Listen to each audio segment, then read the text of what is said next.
Sorry to be late. I hope that everybody is here and we'll get started. I had trouble putting up my stuff.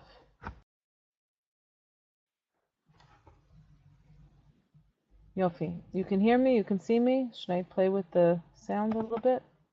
Is it necessary? Let's see. It's good? All right. Now, so this is our 6th class of the series. You're late. I was late. I'm sorry for being late and starting late. This is the 6th session that we've had. We are up to Shmona Esrei. In thinking about Shmona Esrei, we're going to continue with the model that we've been working with, which is the model of the 4 olamot. Right? If you remember, I had put up. I'm not going to put it up again, but if you remember this breakdown, which actually Rabbi Nachman and Rabbi Nosson referred to many, many times, right? Of the 4. Here it is, right? The 4 worlds of prayer. And we've been speaking about it in a number of different ways. Maybe I'll put it back up, but I don't know if it's necessary. So we have spoken about it in this model of, making successive degrees of preparation for our appointment, for our audience with the king. At which point, if we're smart, we're going to have a whole some kind of a page or some kind of an agenda laid out for ourselves, even if it's only in our minds, because we don't want to walk in looking like we need a checklist, but we want to have everything very organized and very misudar in our minds as to what we are bringing forward at this audience that we have with the king. It's a 10-minute, 15-minute, whatever it is. If you daven longer, so you have a longer time. But this is our chance. If you remember where we ended off last time, is sort of like this image of the ministers, the close ministers. It's now their time, and very quietly they look and they go and they give you a little indicator. It's time now for you to come forward. It's time for you to have your private audience with the king. Now, when we talk about, it's breaking up for Shoshan, is this true for everybody? Please give me a little feedback. Maybe I should close. It's okay? Maybe I have other windows open. I can close them down. Might make it easier. I don't know. Let's try. I want to make it easier, obviously. Okay. Hopefully that will do it. If it was a problem. Now it's clear as a bell. Okay, good. So we have... So it's time now for this audience, and it's private, and that's why it relates to, if we talk about the order of the worlds, so we mean, right, I'm going to kind of make a whiteboard, though it's a little hard for me to do this with my right hand, right? So we have our first world, which is, right, I'm doing this in kind of a funny way. It's a little hard for me to do this on a touchpad with my bum hand, but okay. So we had our first level of the world of Asiya, and remember there's a Kaddish, so we'll make a kuf here. And then we had our next world of Yetzirah. All right, so we had that world of action. I should start from the bottom up, but okay, you'll forgive me. It really should be the other way around. And we have another Kaddish, right? And then we had the world of Bria,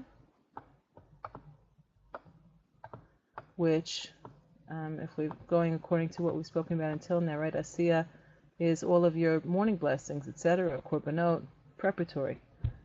You have to first get to the palace with everything together. We have a Kaddish as you're at the gate, and then you start your Psuke de Zimra, which is meant to awaken your emotional susceptibility, your emotions and feeling of gratitude to HaKadosh Baruch Hu, to put you in a proper frame of mind to be able to actually come to your audience in the right state. And so you then move forward deeper into the palace. You have another Kaddish at the gateway, Yetzirah Psuke de Zimra, which means literally, it means formation. but you're moving higher, and so we're already contemplating. We're not in the realm of the personal with the stuff that we come in physical contact with, but more like a reflection on the working of the cosmos, and that's called the Tehillim, all of those beautiful chapters and the workings of history and the hand of God in history. So that's the stuff that we're reflecting on during the songs of praise of Psukei de Zimra. And that's Yitzirah. And then we move up to Bri'ah. And in Bri'ah, we're already talking about the heavenly bodies in their courses, which are run by ministering angels, and they're the channels through which divine influence descends. And so that is the world of Bri'ah and all of our blessings of Shema before and after. And now we are called forward for our audience, and we move into the world of Atzilut. Whoops. Now, the important word here is the Shorish, is the Aleph, Tzadik, and Lamed. Now, Aleph, Tzadik, and Lamed in Hebrew have a few different, there are a few different indications. Now, Atzilut is usually translated as emanation. That sounds very abstract. So what does it really mean? Well, we say if we're talking about closeness, meaning it's now my turn to come into my private, direct audience with the king, and no one else is there, and I'm there all alone. And that's true for everyone who stands in tefillah. You're part of the minyan, but you have left the minyan in a certain sense, in a spiritual sense, because now you are in a state of, you are Eitzel HaKadosh Baruch Hu. Eitzel, Aleph Tzadik Lamed, you are near him. That's why it's called the world of emanation, because in terms of the downward descent of all of the worlds, that's why I said it's a little bit backwards, but in terms of the downward descent of all of the structure of the worlds, the world of Atzilut is considered to be closest to Ein Sof. It's first level emanation, that's why it's called the world of emanation, but it means to say it's Etzel, it's close, it's near. And Atzil also, the implication in Hebrew is something that has nobility, it's lofty or noble, which also, again, I'm sorry for overturning this, but really Asiya is lowest, then Yitzirah, then Briah, then Atzilut. Okay, and so we don't have to get too hung up on the Kabbalistic significance and all that of all of these different worlds and names, but for our purposes, as you're summoned into your private audience,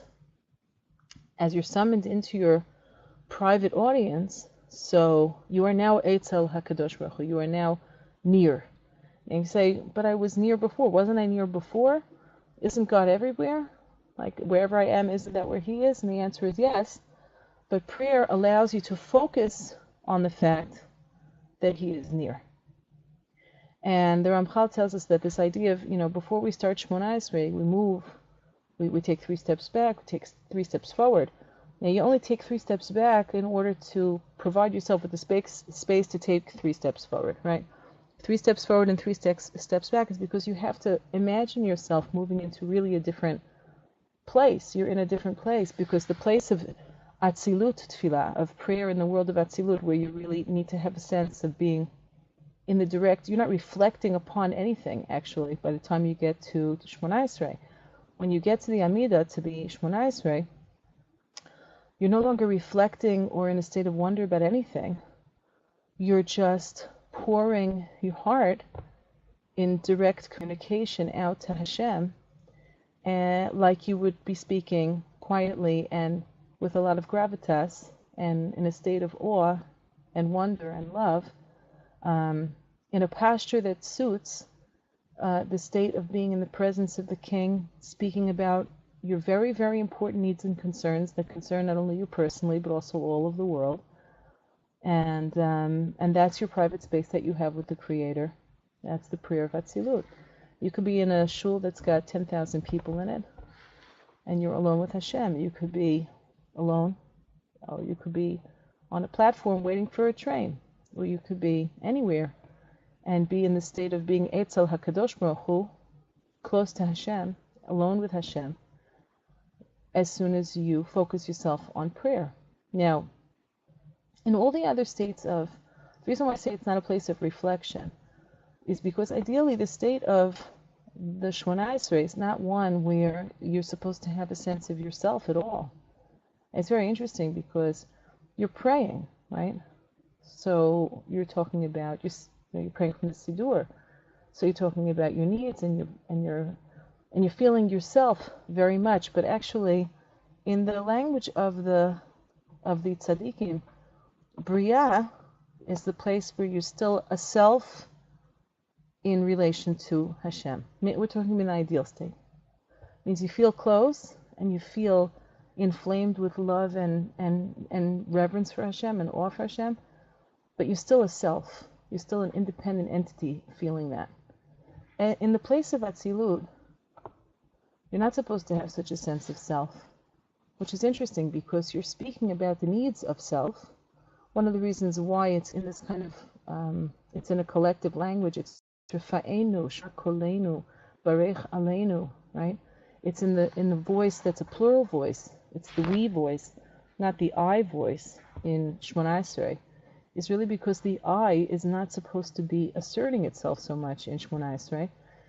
And the I part that asserts itself is just, if I weren't a human being living in a physical world with human needs, there would be nothing to bring me forward into my audience because I wouldn't have a basis for communication, because I wouldn't have something that would force me to turn to my Creator, to my King, to ask for help. So the place of the I in Shmona Esrei is like, it's the jumping off place for the whole communication to begin with. But once you're there, right? So imagine ourselves again, let's go back to this model of, you've been summoned forward, it's now time for your private audience, you go in through that gateway, and you had all kinds of things that you wanted to, that you need to bring up. And you've been waiting a long time for this audience, and you've prepared very, very well for it. And you prepared at home, and you prepared internally, and you prepared externally, and you've spent hours in the palace already, moving from chamber to chamber and getting yourself ready for your audience. And now you've been brought forward, and it's your turn. And so you have your whole list and your whole agenda. Yet when you're in the presence of the King, and as soon as you're standing in the presence of the King, you know you have to say what you came there to say, but at the same time, what you're feeling is not yourself, but you're feeling your awe in being in the presence of the King. So you have a duality of what's happening when you're praying Shmona Esrei. You have the sense of self, which comes to a place, hopefully, of bitul, like myself is supposed to sort of melt away in my feeling of awe and love for my Creator because I'm so close. Yet at the same time, I can't say nothing and just stay in that state because I've been summoned and I have my appointment in order to accomplish certain tasks. And so I'm going to say my tefillah, and because I'm a human being who lives in the world of the physical and I have needs, and we have needs, right? As a people, as human beings, as families and communities. So because we do have these needs, our sense of dependence and bitul and submission of self and reliance on Hashem, love of Him and awe of Him, all of this is aroused within us when we realize just how, to what extent, everything that we require is completely dependent upon His will. So it's a kind of, it's a state of self, not self, right? Shmona Esrei is self, not self, meaning self brings me there and gives me language to communicate and binds me to Hashem. But while I'm in the state of being bound, I don't feel myself so much. And anyone who prays, like if you pray Shmona Esrei, you know what I mean when I say that you kind of like wink in and out, hopefully, at least sometimes, wink in and out of, even if it's only for a fleeting instant, feeling that you are speaking directly to Hashem. And then we tend to lose the thread and we feel ourselves. Does everyone know what I'm talking about? Please give me a little feedback, because here I'm talking about stuff it's very fine. It's fine. It's a fine understanding of Shmona Esrei, what it is. Okay, so what happens is we because we are always in a state of Ritzov V'Shov, people who are better daveners, right? So they get better at sustaining the outpouring of self and the state of Dveikut and Eitzel, of feeling the nearness of Hashem. I'm so close, I'm feeling Him, I'm not feeling me. And the words that are coming out are just sort of like the thread that keep me tied to Him, so to speak. So I feel very much Hashem, but then we flip back, because it's not a state that we're used to maintaining. and we're not necessarily such great daveners. So, and this is true in Hitbodedut also. Shmona Esrei is very, very similar to Hitbodedut in that respect, and that makes sense because it's also Tfilat Atzilut. Hitbodedut has the quality of Atzilut. Right, so I hope that everybody understands what I'm talking about, because even if it's something that you only experience in a fleeting way, the fact that you experience it at all or ever have experienced it is already good, because you know what it feels like. And it's not something that you can easily pursue. It's a little difficult because you can't force it. It's something that is like, that's why Rabbi Nachman speaks about tefillah as being like prophecy. It's not only Rabbi Nachman, but he articulates it very beautifully. Tefillah is a gift like prophecy when it flows and when you feel connected. It's as if something overtakes you, and as soon as you start to think about it and consider it, that's why I say it's not reflective, because as soon as you start to think about it too much, you overthink it, it's already gone. So hopefully Hashem should help us that we should have wide open spirits to be able to pray in a state of hishtapchut nefesh, the outpouring of the soul, and allow the words and the human needs that bring us into the engagement with HaKadosh Baruch Hu to allow that be the means through which we enter into the room. But once we're there, that we should be overtaken by the feeling of being in the presence of Hashem. Right, exactly. Okay. So let's talk about more about Shemona Esrei specifically. Right. Now, let's go back. So we have our Shemona Esrei, which is sort of, in general, I think we've spoken about it, but I'm just going to kind of take it apart. The Shemona Esrei is interesting because, again, it's sort of like this agenda that is all written up for you. Did I tell you the story about the student that I had in this online learning program, the lawyer from the city? I'm a New Yorker, so the city always means Manhattan, which is so provincially New York of me, even though I haven't lived in New York steadily for 30 years. Yes, Gila Rachel says it's difficult to carry the realizations of tefillah down into the world for that reason. It's true, because they're so very fleeting. Rabbi Nachman says in Sichot Haran, he says, this is what David HaMelech was talking about when he said, Ata Yadati, right, I know, now I know, right, Hashem. And Rabbi Nachman says, even David HaMelech, he said, now I know, because the I that has experienced Hashem, like once that moment of connection, I don't know what this is, once that moment of connection leaves me, so I can no longer, not only can I articulate it to somebody else, I can't even articulate it to myself.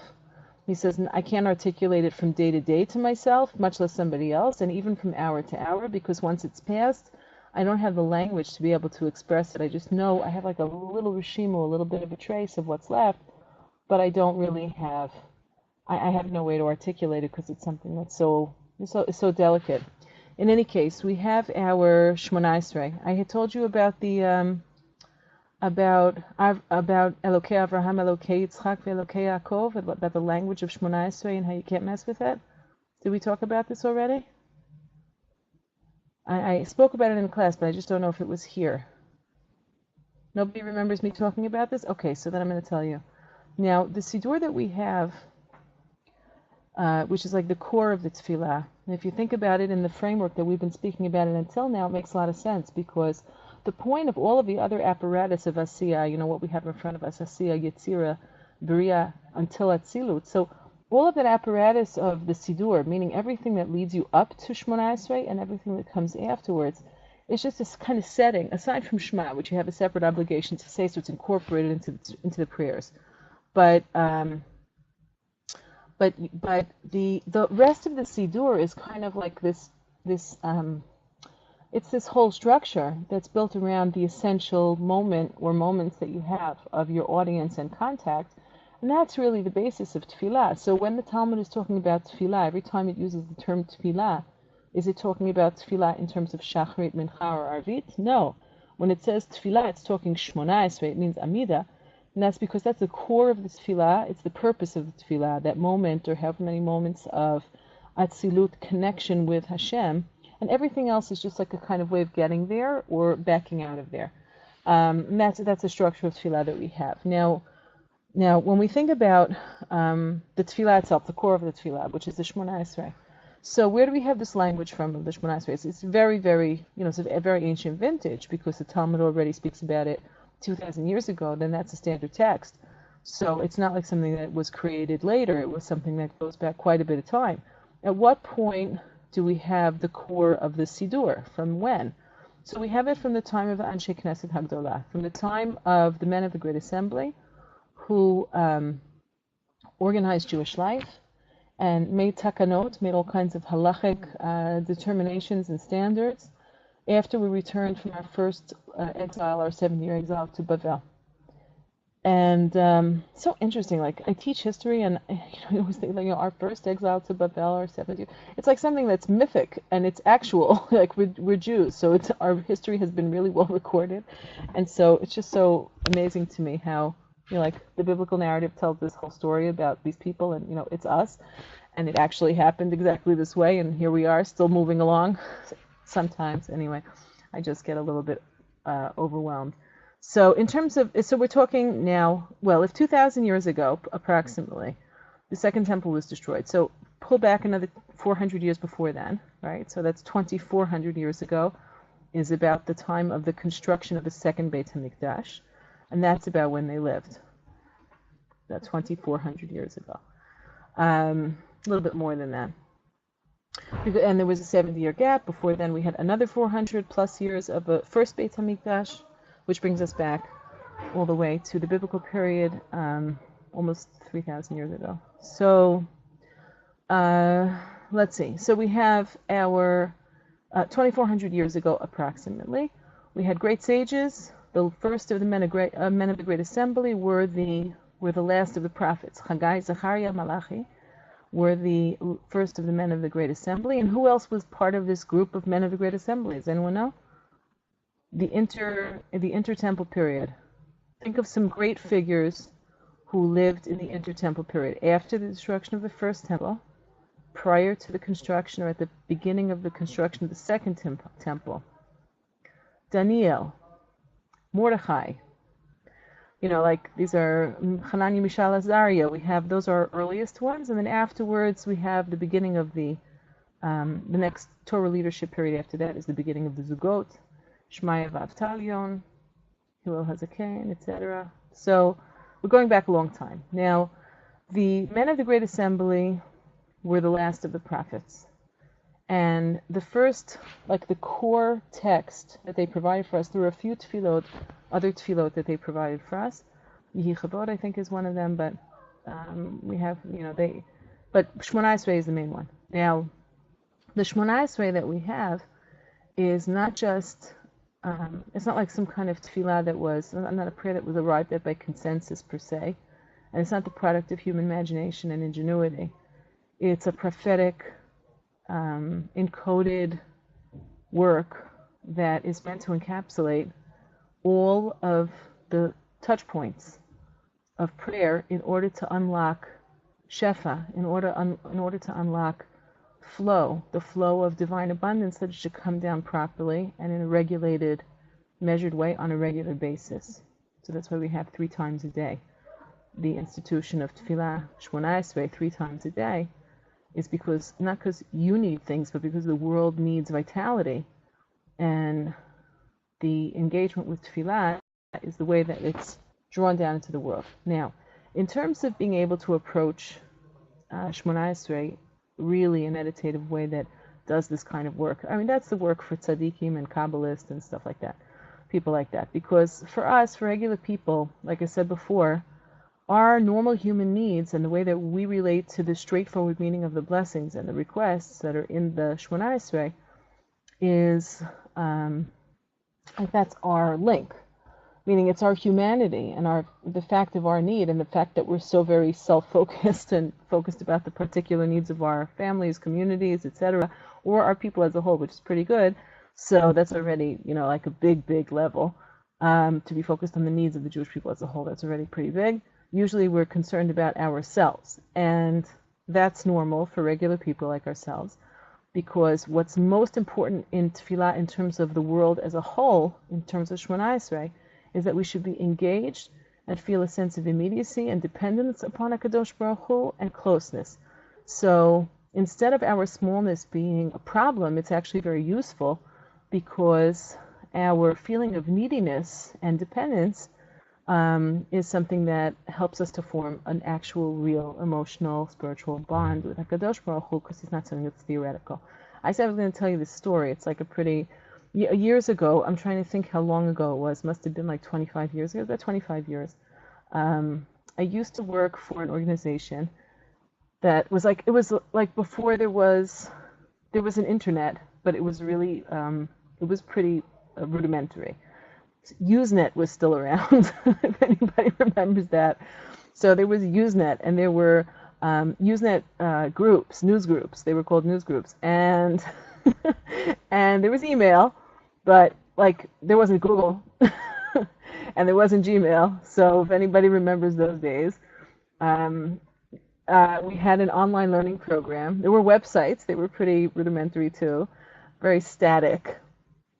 Okay, so for anybody who remembers those days,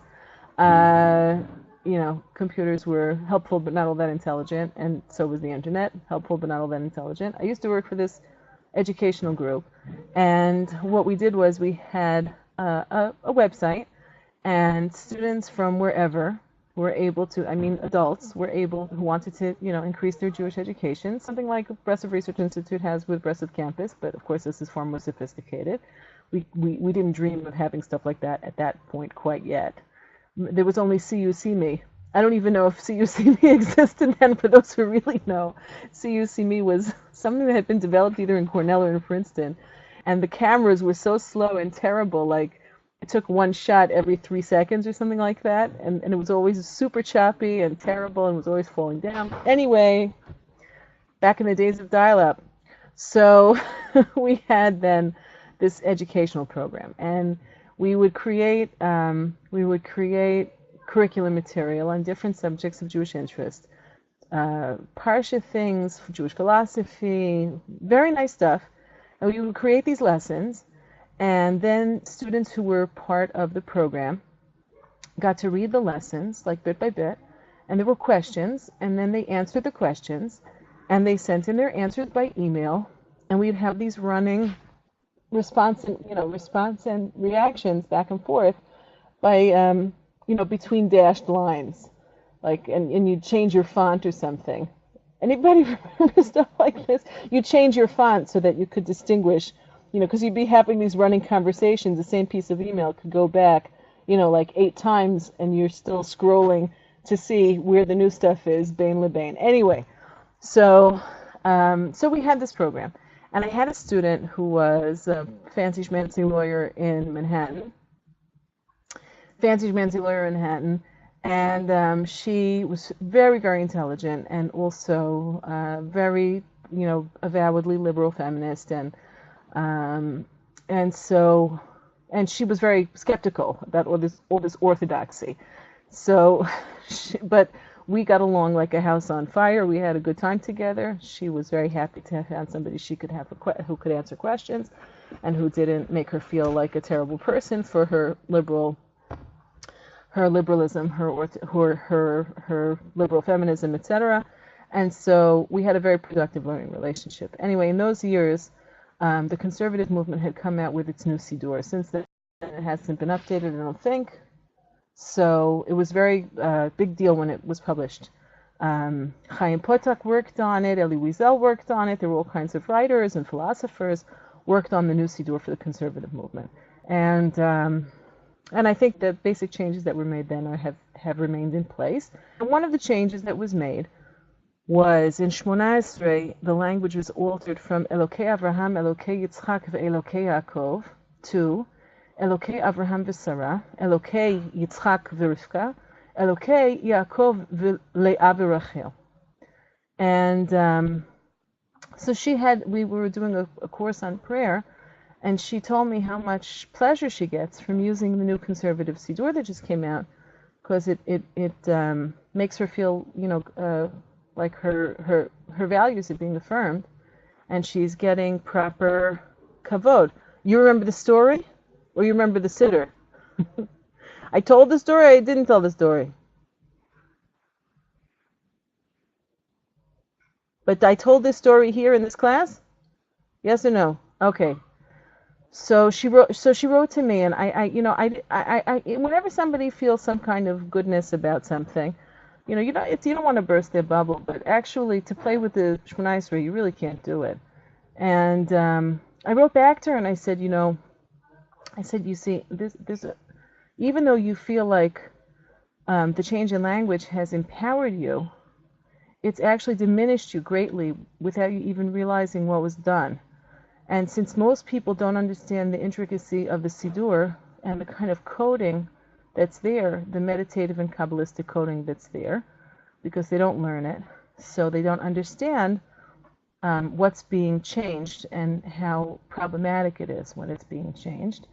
So I explained to her, the Shem Elokim, the name Elokim, the divine name Elokim, is considered, according to Kabbalistic sources, it's considered feminine in nature.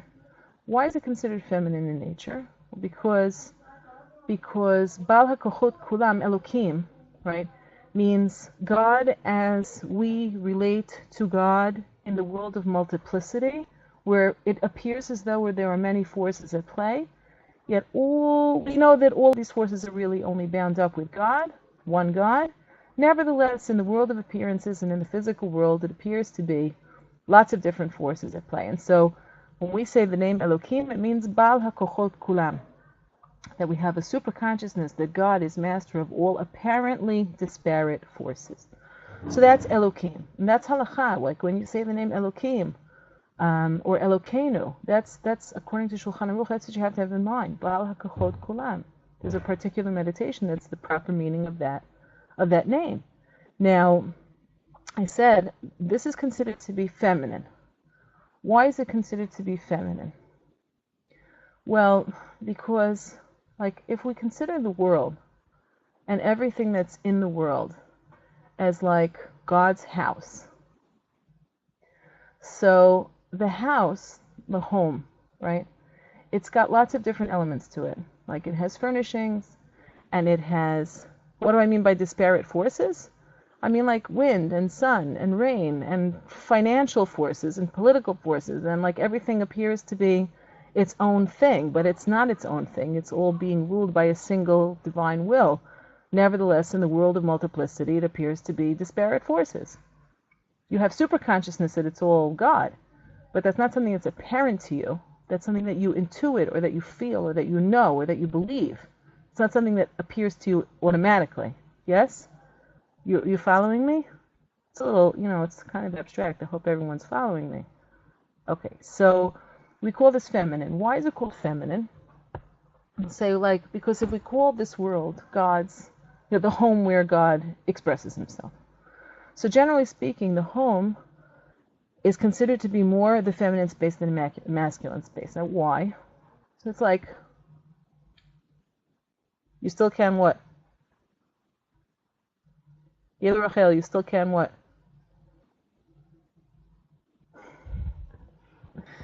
It's considered to be the feminine space. Why? Well, it's like this. In most homes, like when you have married couples. So a man, and this is, I'm generalizing, but generalizations, they work because generally speaking, they speak to truths. So it's like this. You walk into someone's house, and it's like, who do you feel in the house? Well, when you walk into someone's space, like if it hasn't been like an overly decorated space or professionally decorated space, or, of course, that's why Gila Rachel, that's why Elokim is a shame it's associated with Gvurot. All kinds of bad things also appear to, there's also bad stuff happening. Elokim is a shame din. That's feminine is associated with din. Because in the world of where we are, there's all kinds of stuff happening. Now, so you walk in someone's house, and the feel in the house is like you're feeling in some way, in some subtle way, mother, like wife, mother. Something of the woman tends to be reflected in the sense that you have of some overriding intelligence or self, some sense of self that is somehow binding together all the disparate elements in this house into a kind of unity.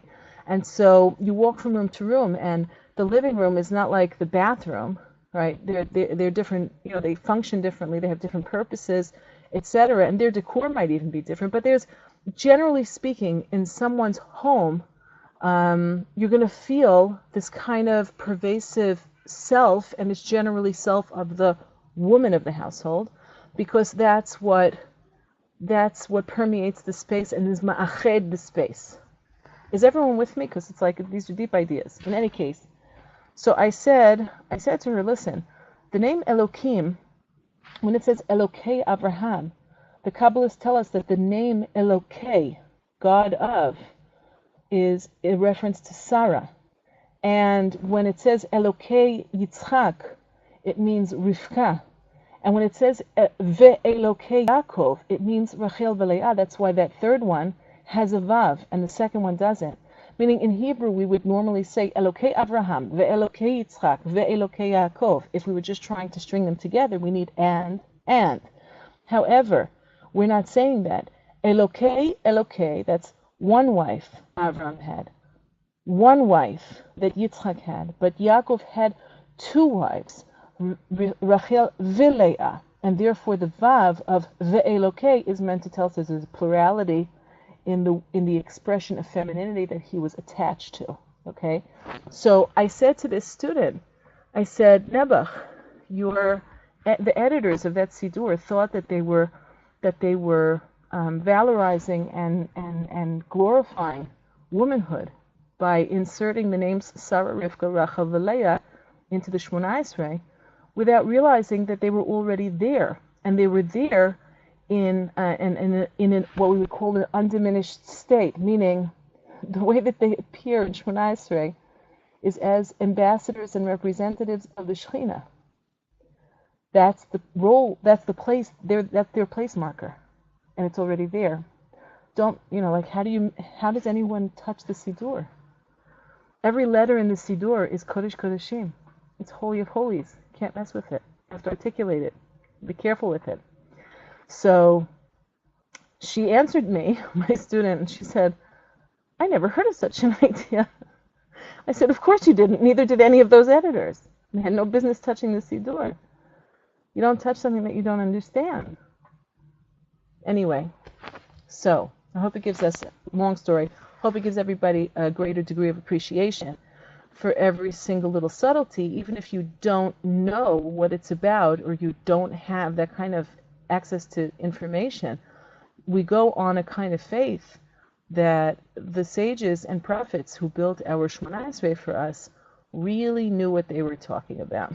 So you say, what if I have needs that are, beyond, seem like they're not covered? And the answer is, if you feel like you have needs that are not covered by all of these 18/19 blessings, you probably haven't examined the nature of those blessings sufficiently to be able to realize how whatever it is that you need to say is fully encompassed by the text that's in front of you.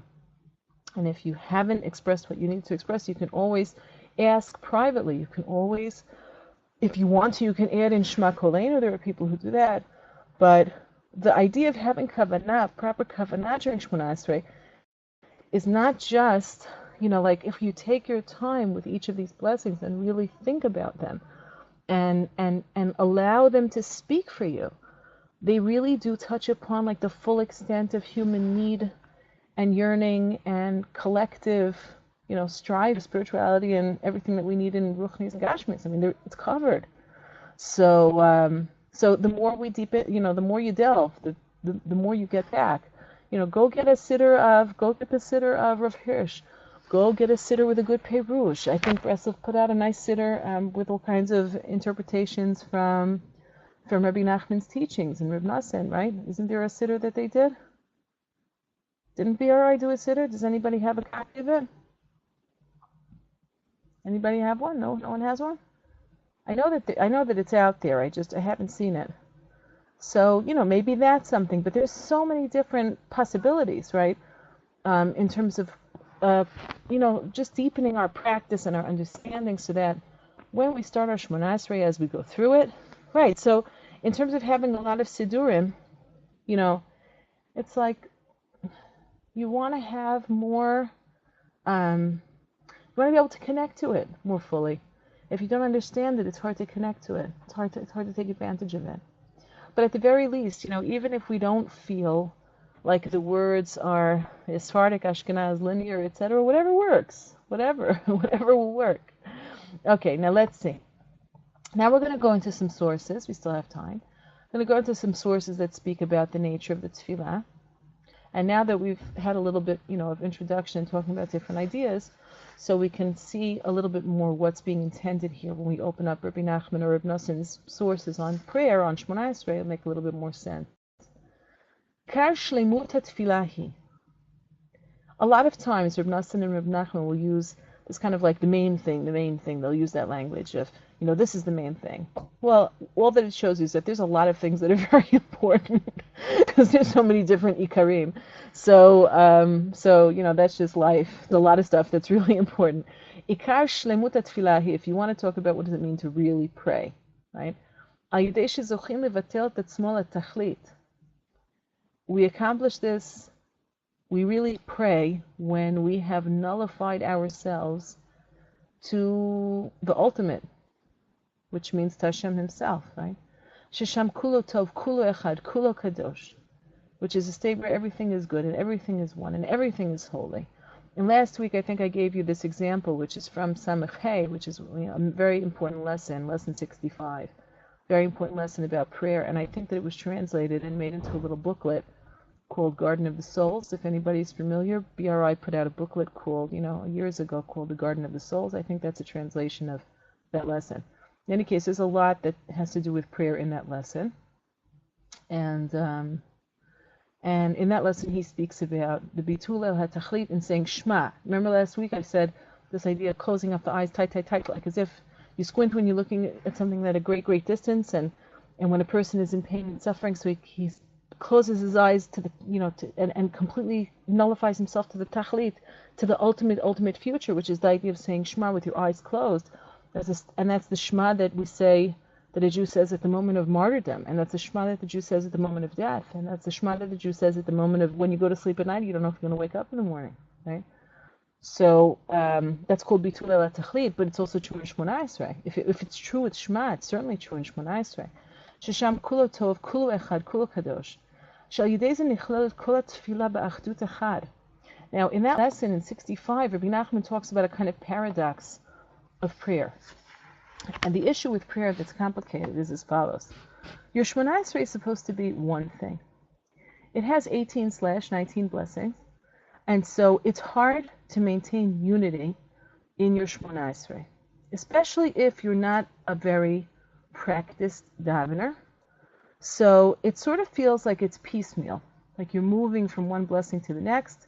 It's hard to see it in its state of totality. So we have different ways of understanding or sort of formulating the tefillah or organizing Shemona Esrei so that it makes a little bit more sense to us in terms of beginning, middle, and end, right? Like preparatory blessings and, like introductory part, and then we have avot, we have avot, and then we move forward and we have bakashot, we have requests, and then afterwards we have kind of the wrap-up. And that's true. You can organize it that way. But it still doesn't help because, not fully, because the Shemona Esrei is that single audience with a king. And it requires a certain degree of totality or cohesiveness to it. So Rabbi Nachman speaks about this in lesson 65. And he says that, כשהוא בגמר התפילה, אף על פי כן הוא אוחז וזוכר מקושר עדיין אל התחלת התפילה, שהיא תיבה ראשונה מן התפילה. If you really want to talk about unifying a prayer, well, let's think of it let's break it down to something much more simple. You make a bracha, right? Okay, so when you make a bracha, I don't know, let me take a drink. But if you make a bracha on a drink, I made a bracha before. So if you make a bracha on your drink, you start off with the word Baruch. And if it's water, you're going to end off with the word Bidvaro. And how many words are there altogether? Baruch Ata Hashem Elokeinu Melech HaOlam Shehakol Niyah Bidvaro. We have 9 words. Now, those 9 words, each one of them is a whole world unto itself.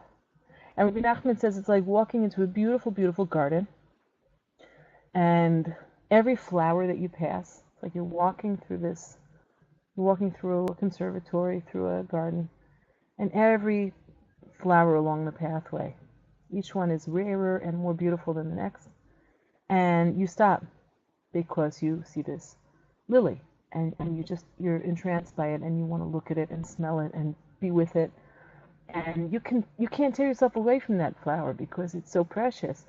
But you have a whole road ahead of you through this garden. It's got many, many flowers, each one of them different and precious and rare, and you want to smell all of them, and you want to see all of them, you want to commune with all of them, but like you only have so much time, and you have to get to the end of the road and make your way back. Like you can't spend all day on one flower.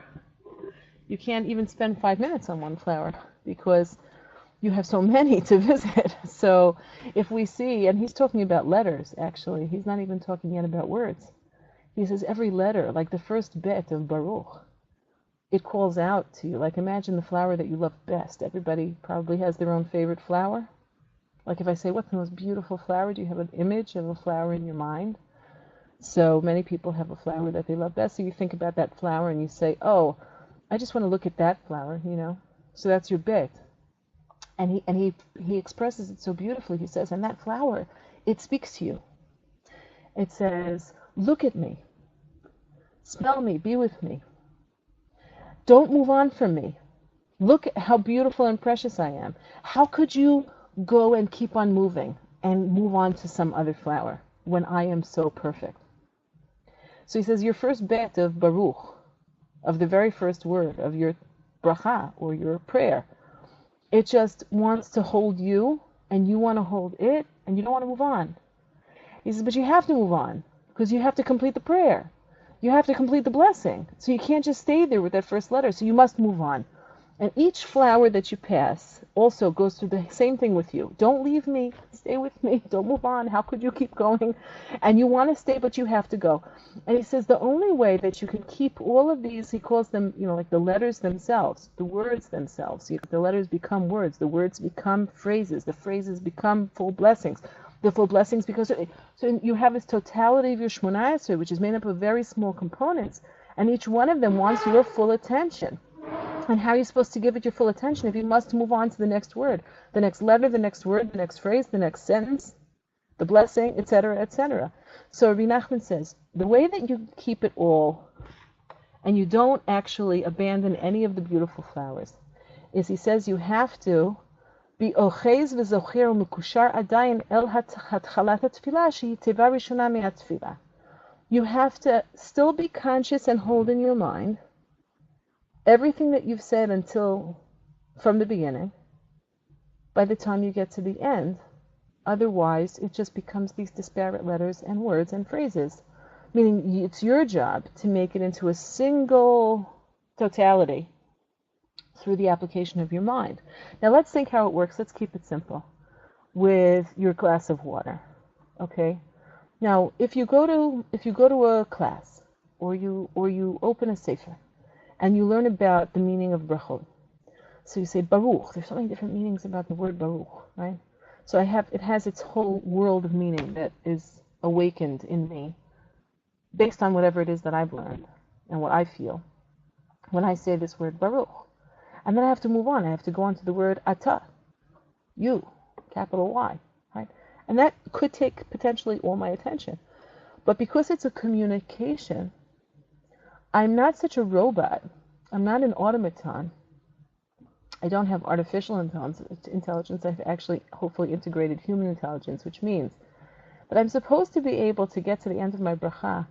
Baruch Ata Hashem Elokeinu Melech HaOlam Shehakol Niyah Bidvaro. Supposed to be able to keep in mind the individual meaning and arousal that is brought to me by every letter and every word, and I'm supposed to have it be bound all the way through so that the bracha is a single entity instead of it just being disjointed words. Does everybody follow what I'm saying? Sometimes, they have a phrase in English, you could lose the forest for the trees, or you might not see the forest for the trees. In tefillah, I guess we're staying in horticultural metaphors today, but in tefillah, you risk always losing the forest for the trees, being so focused on the individual meaning of an individual word or blessing or letter, whatever it might be. You might risk the totality of the communication. Yes? Like when we're in conversation with each other, we hold it together. Hopefully. So when we are talking to Hashem, well, I think, okay, so Gila Rachel, that's an interesting way to put it. I think if you go to that lesson 65, you'll see the language that he uses is it's sort of like, it's like it gets frittered away. The energy and the meaning of the bracha, or by extension, the whole Shmona Esrei, winds up losing its energy, gets dispersed, it diffuses, because we ourselves are not holding it as a single totality in our minds. And it can be from a good place, because like we so want to understand what is this bracha and what is that bracha. But the truth is, you are supposed to try and learn all of that, but even as you do, you still need to keep it together as a single communicative tefillah.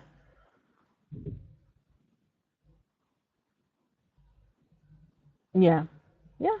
So you learn something new, and then it's sort of like, oh, it might be fragmenting me, but I want to be able to bind it all up again. Let's see what he says. Well, I didn't want to talk about this actually today, because we're going to talk about Shliach Tzibur next, but or in either next week or the following. But the idea of somebody, the repetition of the Chazan's repetition, it's very interesting, because like one of the things that happens when the Chazan does the repetition is that it binds it into a totality for you better than you can sometimes do for yourself, because when you're praying yourself, you wind up getting a little bit stuck on each of those individual flowers, those individual blessings, those individual words. And comes the Baal Tefillah, afterwards comes the Shliach Tzibur, and then you get a sense, which you might not have had before, of it being a single tefillah. And it's interesting, because they often do it very quickly, and sometimes it's the quickness of the Chazaras Hashatz, the fact that it passes quickly, is like, oh, you get a sense, even in the cadence, that, oh, this is one thing that's just being all tied up together. So Rabbi Nassim explains that it sort of binds it up for us in a way that we might have not actually been able to do for ourselves, because it's quite challenging. להוציא את מי שאינו בקיא, וכן מה שכל דבר שבקדושה כגון קדושה קדוש ברוך הוא, הם נאמרים על ידי שליח ציבור דייקה כמו בפנים. I'm not going to go into that right now. But that's one idea which I thought would be, I think of it as the flower arrangement. Very nice. Instead of the walking down the path in the garden, you now have a flower arrangement. Nice. Okay, let's see. We have a few more minutes. What did I want to bring you from here? Okay. Hatfilahim, this is where we are. Hatfilahim Shmona Esrei Bracha'an. There are originally 18 blessings in Shmona Esrei. That's why it's called Shmona Esrei. In Tefillah. Chutz mi birchat haminim. The 19th that was added is the blessing, which is contra the heretics, which is called V'lamal shini malti tikva. And so it's Chai Birkan, right? It's called in the Talmud Chai Birkan, 18, Chai, 18, right? Chai Birkan ditzlota. 18 blessings of prayer, and Chai from the language of Chayut, of vitality. Hein b'chinat tzadik chai almin, b'chinat shmerat habrit, shal yidei ze zochen emunah shlema b'okrinet aminim v'akofrim. The idea of chayut, of holy vitality, which is best exemplified by tzaddikim. So they're called, the tzaddik is the chai ha'olamim, vitality in the world, right? So that comes from a very pure place, and it's specifically through the 18 blessings, right, the chai, that it's possible for us to have a 19th blessing to uproot heresy, the apikorsut, the heresy of enemies of Judaism. I hope everybody knows what I'm talking about when I say enemies of Judaism and the 19th blessing, yes? Does everybody know why that was instituted, that 19th blessing? There were Jewish sectarians who had aligned themselves with, Karaites are later. They're Tzdokim and Baitusim, but an earlier iteration of anti-rabbinic sects that aligned themselves politically with Rome, and because of that, they were very, very dangerous. So the Jewish people were always at risk of such informants. The Moser is a Talmudic, and then also later on in our history, the Moser is a figure of terrible, there's like great loathing and fear within the Jewish communities of some renegade Jew who's decided to better his circumstances by aligning himself with the powers that be, the non-Jewish authorities. Such people could cause immense damage to the Jewish community. And so the sages, because Hitrabu Haminim, so many different varieties of sectarians had cropped up at the end of the Second Temple period and beyond, so the sages instituted an additional blessing, asking HaKadosh Baruch Hu for divine intervention that these forces should be uprooted from the Jewish people. And so that's number 19. Now, the idea of number 19 is that you have like all these 18 blessings that in a certain sense they're chayut and draw vitality down and are very pure. And they parallel the force of the tzaddik, who's also filled with vitality and draws vitality to the Jewish people. And it's through this positive, wholesome force that it's possible to uproot the negative influence of the minim and the kufrim. And so, yeah,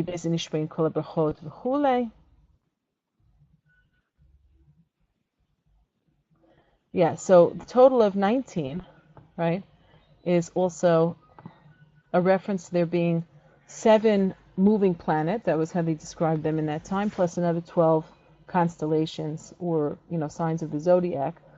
So that altogether is 19. That's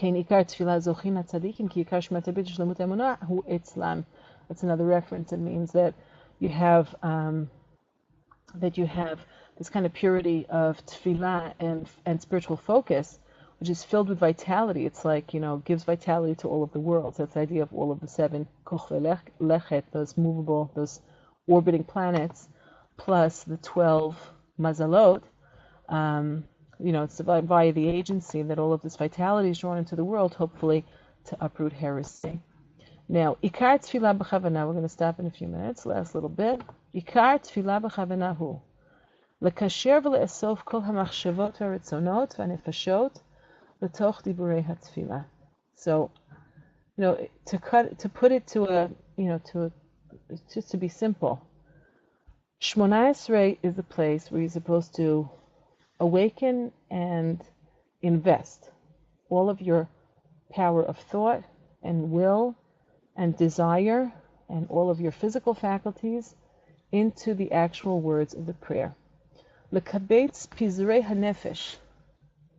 This is a world where pizur nefesh is something that is the standard and the norm. I think it always was, but now we see it really clearly. Pizur nefesh is the state of spiritual distraction, where we feel like little bits of ourselves are flying off into the outer stratosphere, and we feel like our attention and our mind and our will and ourselves are sort of like fractured and, flying off all over the place. And Shmona Esrei, that moment when we walk in through the gateway and we have our private audience of the King, is really a time when we sort of like, we want to collect all of this pizur of self, all of this diffusion and distraction and fracturing of the self. We want to pull it all back together and allow it all to be invested in the actual words of tefillah. And when we find that our minds wander, so the mind wandering out of the Shmona Esrei, out of the language of the tefillah, is a state of pizur nefesh. It's like literally a little bit of the self, of the soul, is off on, it's out there in orbit. So we consciously and energetically grab that bit of self that's, starting to float off, grab it and throw it back in, right? Bind it back to the language of the tefillah, consciously and energetically, so that nothing should get dispersed. Rak lekasher hamachshava ladibur b'kesher amitz v'chazak. Bind our thoughts to the language, to the actual words that are coming out of our mouth, powerfully bound up. That's called keeping the holy camp of the Jewish people, all 12 tribes, all bound up together so nobody gets lost over there in the Midbar. That was the tribe of Dan. Actually, that was their job, to collect up the lost objects. It means you have a power inside of you that's a Gvuradika power. That's the tribe of Dan. Where when you notice your attention wandering, Rabbi Nachman gave a beautiful eitzah. He said, don't fight with it. You don't struggle with yourself to focus in prayer and Shemona Esrei properly. What you do is you bind your thoughts to the next holy word that's in front of you. So you have a siddur, and you just put your mind in the next holy word, because it's not possible for you to think of two things at once. You cannot hold two thoughts at one time. And so as soon as you catch yourself, the problem is that we can say bracha after bracha without even paying any attention to the fact that we're not paying attention to the words. Right? Like we could have, it's normal, because human beings are human beings. Like whole entire blessings of Shemona Esrei can sort of pass, and then you realize, oh, my goodness, I'm up to Shema Kolenu already? That's a state of Pizur Nefesh. It's like the self is out somewhere else. So the problem, the way that you deal with the problem is just, the very first thing is to just be aware I'm not present in the tefillah. As soon as I realize that I'm not present in the tefillah, I don't have to do anything about it except immediately focus on the next word and put my awareness right in that word, because it's waiting for me. It's like a vessel that's waiting for me to invest myself in it. And it's waiting for me. It hasn't gone anywhere. So it being the case, I cannot think two thoughts at the same time. I don't have to uproot the bad thoughts. I just have to focus on what's in front of me right now. Okay. 3 principles.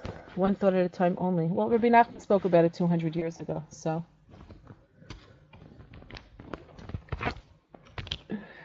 Okay, and I wish everybody a beautiful week. And Be'ezrat Hashem, we will continue next week. I think we're going to talk about Minchah and Arvit next week. And for those of you who are in Spirit of the Law class, we just did Minchah Arvit today in class, and I'm probably going to be teaching pretty much the same thing. So for those of you who are doing Shiviti's course on Spirit of the Law, I don't know if there's going to be that much new, but you never know. Have a beautiful week.